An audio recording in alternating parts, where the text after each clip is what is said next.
सावधान।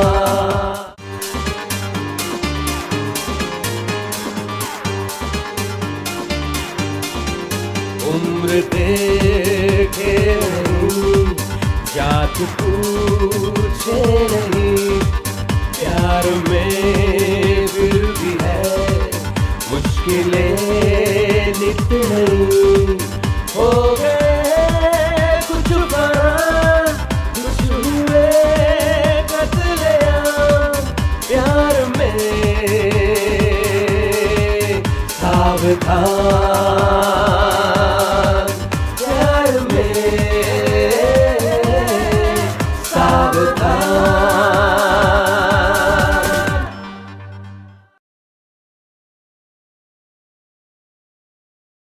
ओ साहिबा, ओ साहिबा, ओ साहिब।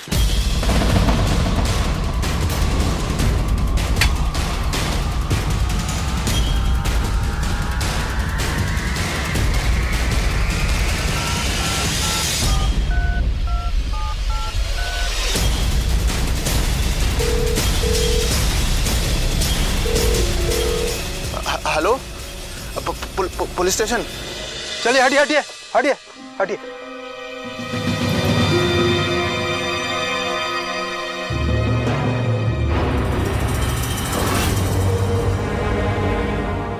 लाश के चेहरे को तो बुरी तरह कुचला गया है। लाश को सबसे पहले किसने देखा है? सर, मैंने देखा। आपने देखा है? हाँ सर, मैं यहाँ से गुजर रहा था सर, तो मैं लाश को देख के घबरा गया। मैंने पहले आपको कॉल किया, फिर मैं इन सब लोगों को मैंने इकट्ठा किया। आप लोग इनको जानते हो? ये इस गांव का है? नहीं, पता नहीं सर। पांडे, इस जगह को सील कर दो और जब तक जांच पूरी ना हो जाए तब तक यहाँ कोई नहीं आ सकता है। ठीक है सर। क्या हुआ, क्यों भीड़ लगी इतनी? पता नहीं कौन है बेचारा, किसी ने बहुत बुरी तरह पीट के मार डाला। अनुज, अनुज, अनुज, अनुज, आप इनको जानती हैं? मेरा बेटा। लेकिन आप कैसे पहचान रही हैं? इसका चेहरा तो कोई नहीं पहचान सकता है। साहब, ये कल ही नए कपड़े खरीद के लाया था शौक से और खुशी खुशी पहन के घूम रहा था। रात को घर भी नहीं आया। मैडम, संभालो, लाश को पोस्टमार्टम के लिए भेजो। ठीक है सर।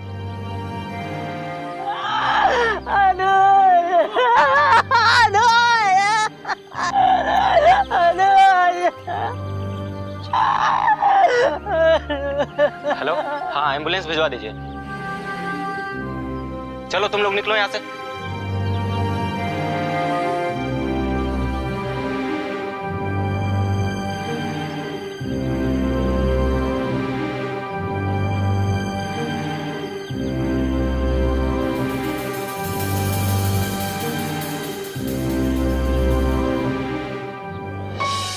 नमस्कार दोस्तों, मैं कुणाल सिंह राजपूत एक बार फिर से आप सभी का आपके ही पसंदीदा शो प्यार में सावधान की इस नई कहानी अनैतिक रिश्ता में स्वागत करता हूं। दोस्तों, हमारी ये कहानी बिहार के मधुबनी जिला के डुमरिया गांव की है। ये कहानी बहुत कुछ बयां करती है, जहां पर कातिल ने एक मासूम से बच्चे को पत्थर से कुचल कुचल कर मार दिया। क्या कातिल ये समझता है कि बच्चे के चेहरे को इस तरह से कुचल कर वो अपने इस कत्ल से बच जाएगा? दोस्तों, कातिल के दिमाग में कुछ भी हो, लेकिन मुझे ऐसा लगता है कि ऐसा बिल्कुल भी मुमकिन नहीं। पुलिस ने गहन पूछताछ की, लेकिन उनके हाथ अभी तक कोई भी सबूत नहीं लगे। ढेर सारे सवाल हैं कि आखिर कातिल है कौन, कत्ल के पीछे उसका मकसद क्या है। ऐसे कई सवाल जहन में उभर रहे हैं, लेकिन जो सबसे बड़ा सवाल है वो ये है कि क्या आज के इंसान की इंसानियत इतनी मर चुकी है कि ऐसा जघन्य अपराध करते समय उसकी अंतरात्मा एक बार भी नहीं कांपती? आइए देखते हैं आगे क्या होगा। साहब, मेरे बच्चे का हत्यारा नहीं बचना चाहिए। देखिए, अब चिंता मत कीजिए, हत्यारा बहुत जल्द पकड़ा जाएगा और आप जांच में सहयोग कीजिए प्लीज। आपका बेटा क्या करता था? वो पढ़ता था साहब। अच्छा, उसके किसी से दुश्मनी या झगड़ा? नहीं साहब, मेरे बेटे का किसी से कोई दुश्मनी झगड़ा नहीं था। वो तो बहुत सीधा था साहब। आपके घर में कौन कौन रहता है? मेरी 2 बेटियां सरिता और गीता। गीता की शादी 3 साल पहले कर दी गई, वो अपने ससुराल में है। साहब, ये सरिता और अनुज दोनों साथ में कॉलेज पढ़ने जाते थे। इनके बाबूजी नहीं दिखाई दे रहे? वो शहर में एक फैक्ट्री में मैनेजर की नौकरी करते हैं। जब उन्हें मालूम पड़ेगा तो वो जीते जी मर जाएंगे। आप अपने बेटे के बारे में और कुछ कहना चाहेंगे? सरिता, माँ जी, अनुज को क्या हुआ? ये कौन है? ये हमारे दामाद जी है, बड़ी बेटी गीता के पति। हमारे साथ ही रहते हैं। ये यहाँ क्यों रहता है? साहब, मेरा नाम अजय है। उधर गांव में नौकरी नहीं मिली ना, तो ससुर जी ने यहीं पास के एक भट्टे पे मुझे मुनीब की नौकरी दिलवा दी। मेरा गांव यहाँ से बहुत दूर पड़ता है ना साहब, तो यही इनके साथ रहता हूँ। अभी अभी खबर सुनी तो दौड़ा दौड़ा आया हूँ। किसने मारा अनुज को साहब? पोस्टमार्टम रिपोर्ट आने के बाद काफी कुछ पता चलेगा। और आप लोग को हत्यारे के बारे में कुछ भी पता चले तो मुझे इत्तला कीजिए। जी साहब। ठीक है, चलता हूँ।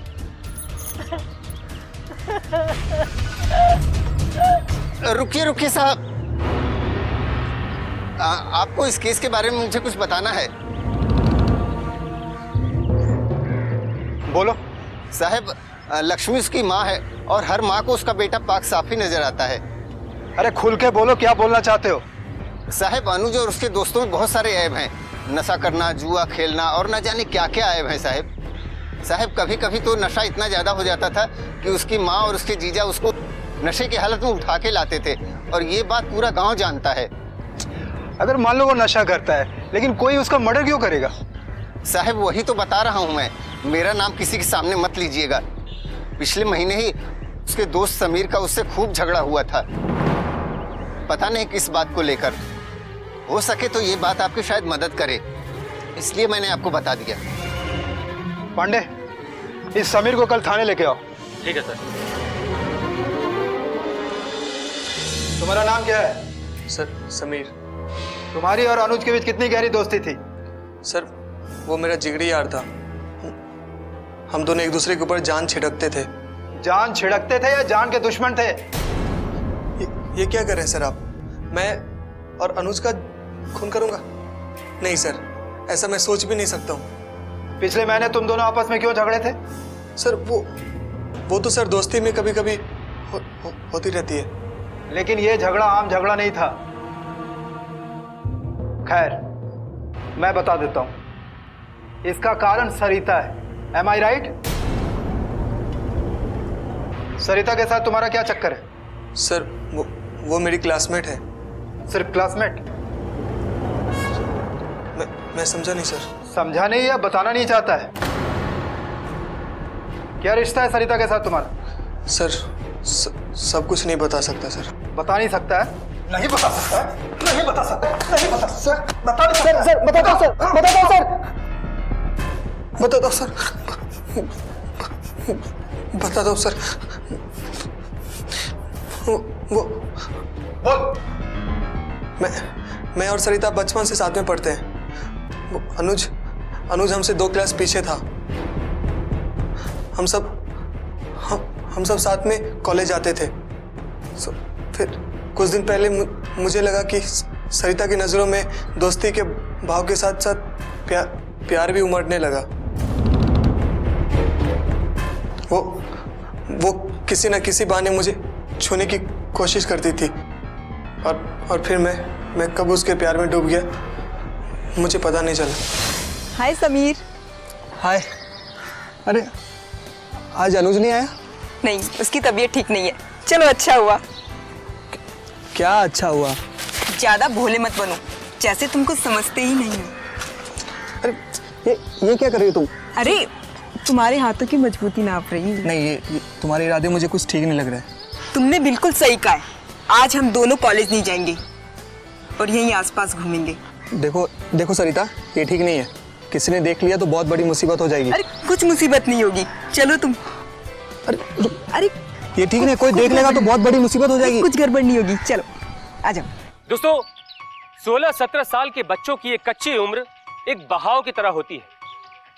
अक्सर उन्हें इस उम्र में सही और गलत की सीमाओं की पहचान नहीं होती है और इसीलिए वो कुछ ऐसे गलत कदम उठा जाते हैं जिसकी वजह से उन्हें और उनके पूरे परिवार वालों को परेशानियों का सामना करना पड़ता है। दोस्तों ऐसा ही कुछ हो रहा था सरिता और समीर के बीच में। उन दोनों ने प्यार में सभी हदें पार कर दी थी।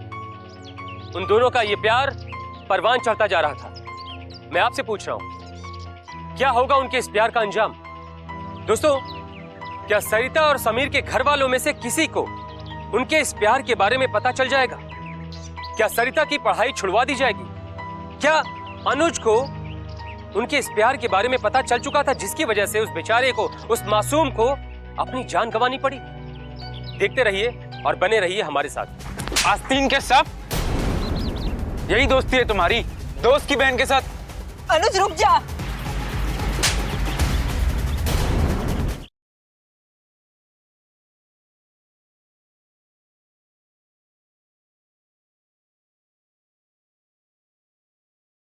प्यार में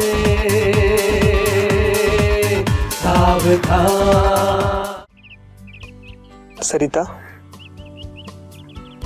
समीर, तुम मुझे इसी तरह प्यार करते रहोगे ना? तुमसे मिलती हूँ तो पूरी दुनिया को भूल जाती हूँ। समय एकदम रुक सा जाता है और सोचती हूँ हमेशा तुम्हारे बारे में, और मेरा दिल चाहता है कि यूं ही तुम्हारी बाहों में बंधी रहूं। तुम्हें पता है आजकल मैं सिर्फ तुम्हारे बारे में सोचती हूँ। आंखें खुली रहती है तो सामने तुम दिखाई देते हो, और आंखें बंद करती हूँ तो सपने में भी तुम नजर आते हो।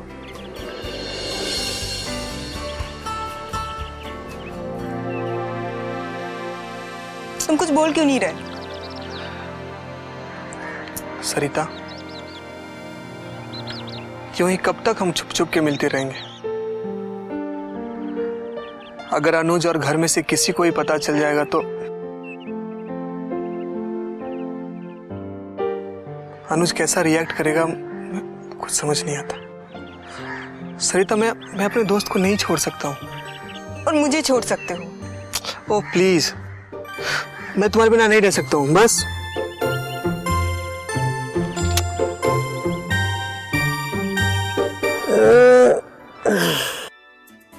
अच्छा चलो, अब घर जाने का टाइम हो गया, बहुत देर हो गया। चलो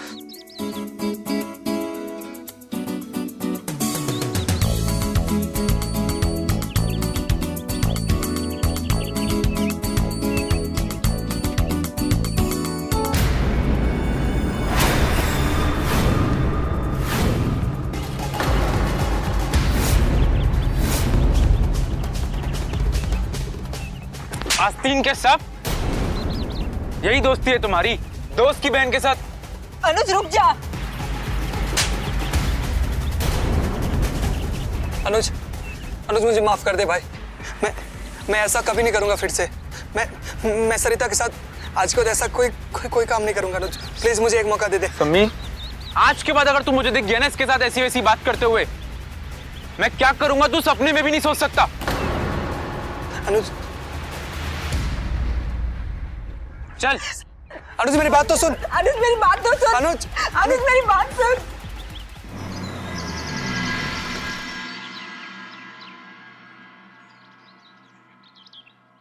रुको। तुम? समीर, क्या हुआ तुम्हें? देखो सरिता, मैं तुमसे प्यार करता हूं, लेकिन इसका मतलब ये नहीं कि मैं अपने दोस्त को धोखा दे दूं। अरे रुको तो सही। अरे तुमने तो मेरे छोटे भाई की बात दिल पे ले ली। वैसे वो मेरा छोटा भाई है, गुस्सा होना तो जायज है। इसका मतलब ये तो नहीं है कि मैं तुमसे मिलना छोड़ दूंगी। देखो सरिता, अनुज अब बच्चा नहीं रहा, वो बड़ा हो गया है। वो सब कुछ समझता है अब, और ऊपर से वो मेरा दोस्त भी है। मैं कुछ नहीं जानती, मैं तुम्हारे बगैर नहीं रह सकती। वो सब ठीक है सरिता, लेकिन अनुज अब और भी सतर्क हो गया है। हमारा मिलना और मुश्किल होगा, समझो इस बात को। ऐसा मत कहो, कोई तो रास्ता होगा। अब मैं क्या करूं? मैं क्या रास्ता निकालूं? मुझे लगता है अब अनुज का ही कुछ रास्ता निकालना पड़ेगा। और तुमने अनुज का इलाज उसके मौत के घाट उतार कर किया? नहीं सर, मैंने अनुज को नहीं मारा सर। मैंने तो सिर्फ उससे मिलने के तरकीब निकालने को कहा था। अनुज का मतलब? अरे बाबा, वो मेरा दोस्त है। मेरा कहने का मतलब वो नहीं है। तुम अपने भाई के बारे में ऐसा कैसे सोच सकती हो? मेरे कहने का मतलब यह है कि अनुज का कुछ रास्ता निकालना पड़ेगा, ठीक है? मेरे दिमाग में एक आइडिया है। बोलो। आजकल अनुज किसी गलत संगत में पड़ गया है। रोज रात को दारू पी के आता है। माँ उसे रोज समझाती है लेकिन वो समझता नहीं है। सरिता, हमारा मिलना तब भी मुश्किल होगा। अरे कुछ मुश्किल नहीं है, यही तो मैं समझा रही हूँ कि दिन में तो हमारा मिलना फिर भी मुश्किल है, लेकिन रात में अनुज दारू पी के घर आता है। तो रात तो अपनी है ना, तो तुम आज रात को घर पे आ जाना।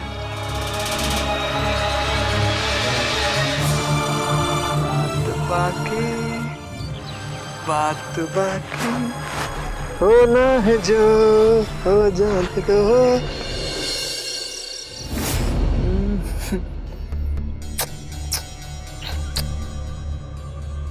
कल बाबूजी घर पे आ रहे हैं। कुछ दिनों के लिए हमारा मिलना बंद ही रहेगा। ये अच्छी खबर नहीं है।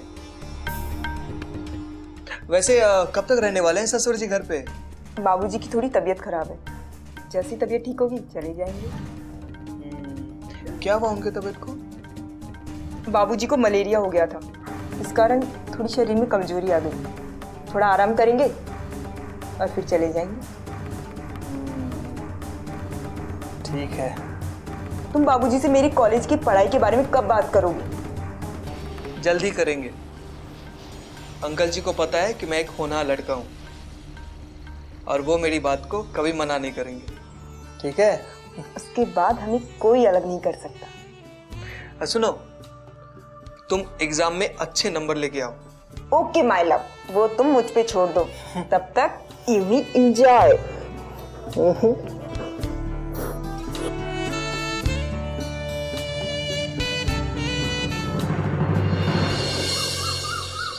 सरिता, सरिता की माँ, अनुज, कहाँ हो सब भाई? बाबूजी, बाबूजी प्रणाम।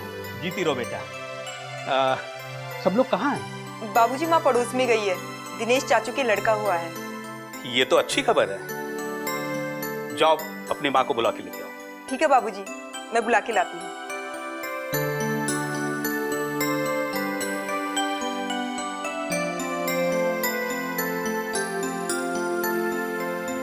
कैसे हैं आप?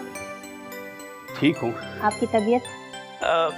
बस मलेरिया हो गया था, इसलिए थोड़ी कमजोरी महसूस हो रही है। अब तुम सुनाओ, यहाँ सब ठीक ठाक है? हाँ, यहाँ सब ठीक है। बाबूजी सरिता बेटा, तुम्हारी पढ़ाई कैसी चल रही है? बाबूजी पढ़ाई ठीक चल रही है। और अनुज कहाँ है? अनुज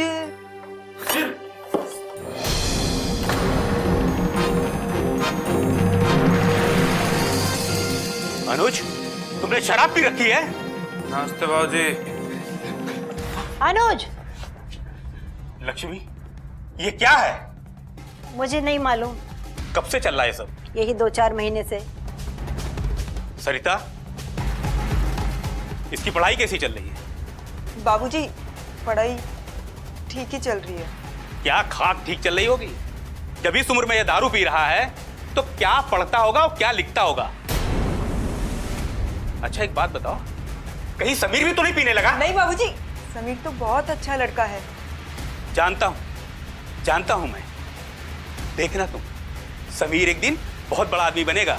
बाबूजी ये बात छोड़िए, आप हाथ मुंह धो लीजिए, मैं खाना लगा देती हूँ। ठीक है।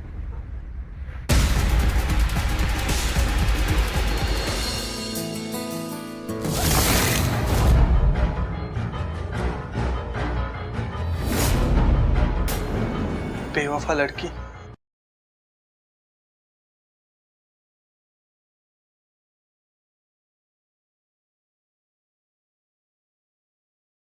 प्यार में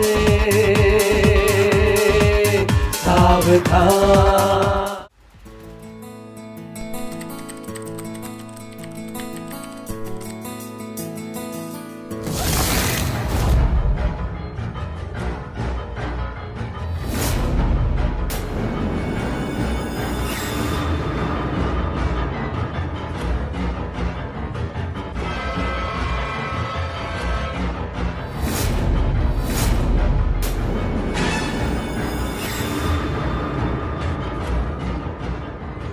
बेवफा लड़की।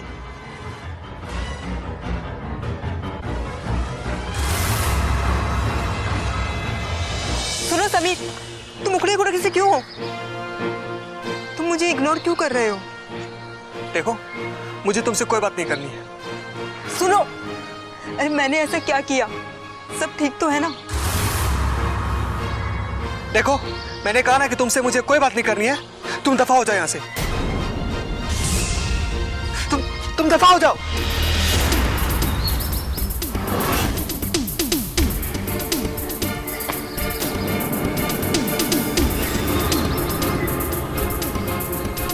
समीर, कैसा है भाई?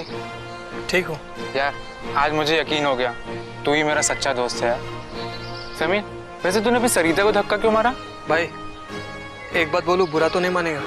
हाँ बोलना यार। वो तेरे जीजा जी कुछ ठीक नहीं है, और सरिता भी बेवफा है। क्या मतलब? मतलब मैंने उन दोनों को एक गलत अवस्था में देखा। क्या बोला तूने?